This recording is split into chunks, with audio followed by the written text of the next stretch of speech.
বাবা, তিনি তো জগৎপতি, তার সদা সর্বদা তার সেই সমস্ত তার সেই নিজ সন্তানদের জন্য এই অমঙ্গল রূপ দুর্গ থেকে অমঙ্গল রূপ সংসার, জন্ম মৃত্যুর কারাগার থেকে, এই জন্ম মৃত্যুর পরিক্রমা থেকে আমাদের পরিমুক্ত করবার জন্য ভগবান অপূর্ব সুযোগ নিয়ে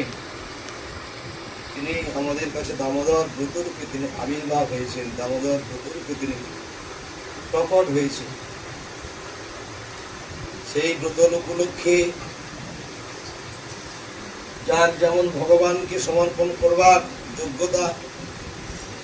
সে সেই ভাব নিয়ে, সেই আচরণ নিয়ে, সেই সমস্ত ভক্তি মার্গ তারা আচরণ করেন। কেউ বা নখ, কেউ বা চুল, কেউ বা তেল মাখা গন্ধ, কেউ বা খাওয়া দাওয়া, কেউ বা হবিষণ্য, কেউ বা সিদ্ধ অন্ন, কেউ বা হবিষণ্য, এইরকম বিভিন্ন প্রকারের তাদের একটা নিষ্ঠা নিয়ে যারা এই 1 মাস যাবৎকাল, কেউ বা দ্বাদশী থেকে দ্বাদশী পর্যন্ত, আর কেউ বা এই পূর্ণিমা থেকে পূর্ণিমা পর্যন্ত তারা একটা বিশেষ ভগবান কৃপা করে আমাদের কাছে এসেছেন। তাই আমরা সময় দিতে পারি না, সেই সময় যেটা আমাদের করণীয় কর্তব্য,